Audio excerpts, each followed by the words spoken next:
Hi hello வணக்கம். எல்லாரும் எப்படி இருக்கீங்க? நாங்கள் ரொம்பவே நல்லா இருக்கோம் அப்படின்னு சொல்ல முடியாது. கண்டிப்பாக ஒரு வாரமாக மாமியாருக்கு ஹாஸ்பிட்டலில் இருந்தாங்க. லைட்டாக உடம்பு சரியில்லை. நேற்று தான் டிஸ்சார்ஜ் பண்ணோம். அதனால தான் ஒரு வாரமாக வீடியோ போட முடியலை, வீடியோஸ் எடுக்கவும் முடியலை. நாளையிலேருந்து நம்ம சேனலில் தொடர்ந்து வீடியோஸ் வரும்.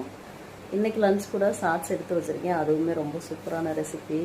நீங்களும் ட்ரை பண்ணி பார்த்துட்டு கமெண்ட் பண்ணுங்கள், எப்படி இருந்துச்சுன்னு சொல்லுங்கள்.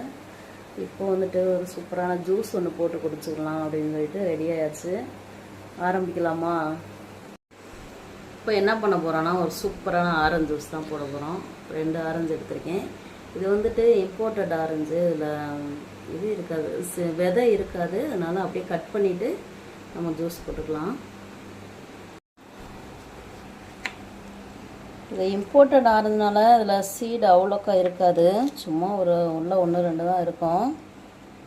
அதனால உரிக்க தேவையில்லை, கட் பண்ணிக்கோங்க. இந்த மாதிரி இது ஜூஸ்க்காக தான் இப்படி கட் பண்ணணும் அப்படின்னு அவசியம் இல்லை. சாப்பிட்றதுக்கும் இப்படி கட் பண்ணி சாப்பிட்லாம். இந்த ட்ரிக் வந்து எங்கள் வீட்டுக்காரர் எனக்கு சொல்லி கொடுத்தாங்க. எனக்கு தெரியாது, அவங்க தான் ஒரு தடவை சொல்லி கொடுத்தாங்க. இந்த மாதிரி கட் பண்ணிவிட்டு இந்த மாதிரி தோல் எடுத்தினா ஈஸியாக வரும். இப்படி எடுத்து ஒரு பிளேட்டில் வச்சுட்டு மேலே லைட்டாக உப்பு தூவி சாப்பிட்டு பாருங்கள், வேறு லெவல் டேஸ்ட்டாக இருக்கும். இது தெரியாமல் முன்னாடிலாம் நான் உரிச்சிட்டு இருந்தேன். இந்த மாதிரி எடுத்து தட்டில் வச்சுட்டு மேலே உப்பு தூவி சாப்பிட்டோம்னா பயங்கர டேஸ்ட்டாக இருக்கும். நீங்கள் ட்ரை பண்ணி பாருங்கள். ஆனால் இன்றைக்கி நம்ம ஜூஸ் தான் போட போகிறோம். இது ஃபுல்லாக நான் எடுத்துகிட்டு காமிக்கிறேன்.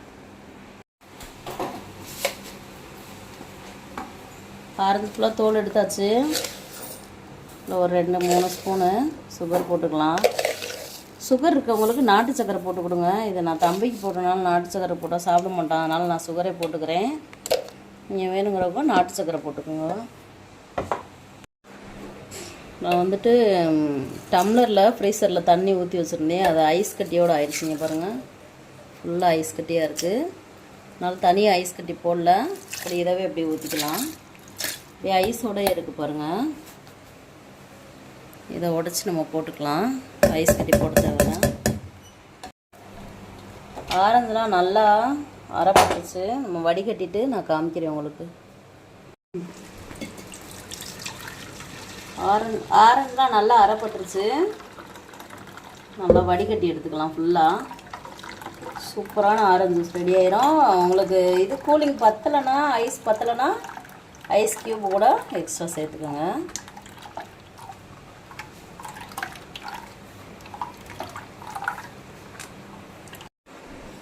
ஓகே, ஜூஸ் சூப்பராக ரெடி ஆயிடுச்சு. ஐஸ் கட்டியும் போட்டாச்சு. நமக்கு வந்துட்டு ஐஸ் பத்தலை, எக்ஸ்ட்ரா ஐஸ் தேவைப்பட்டுச்சு கூலிங்காக குடிக்கலாம் அப்படின்ட்டு போட்டாச்சு. தம்பிகளுக்கு கொடுத்துட்டு நம்மளும் குடிக்கலாம். ஓகே, ஜூஸ் போட்டுட்டு அப்படியே வெளியில் வந்து உட்காந்துட்டோம் குடிக்கலாம் அப்படின்ட்டு. ரொம்பவே சூப்பராக இருக்குது ஜூஸு. நீங்களும் அந்த வெயிலுக்கு ஃப்ரூட் சாப்பிடுங்க, பழங்கள் சாப்பிடுங்க, அப்படி இல்லைன்னா ஜூஸ் சாப்பிடுங்க. கண்டிப்பாக நிறைய பழங்கள் சாப்பிடுங்க, உடம்பு நல்லது. உங்கள் குழந்தைங்களுக்கு கொடுங்க. அம்மி ஜூஸ் நல்லா இருக்கா?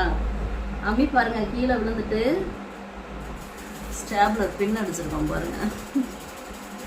4 நாள் முன்னாடி போயிட்டு விளாரின்னு விழுந்துட்டாங்க. ஹாஸ்பிட்டல் கூட்டிகிட்டு போய் இந்த மாதிரி பின் பண்ணி விட்டுருக்காங்க. வியாழக்கிழமை தான் இது எடுக்கணும், வர சொல்லியிருக்காங்க. அம்மி ஜூஸ் எப்படி இருக்கு அம்மி? அருமை. அருமையா இருக்கா? ஓகே, நாளையிலேருந்து தொடர்ந்து வீடியோஸ் போடுவோம். கண்டிப்பாக பார்த்துட்டு என்ஜாய் பண்ணுங்கள். மீண்டும் ஒரு வீடியோவில் பார்க்கலாம். டாட்டா.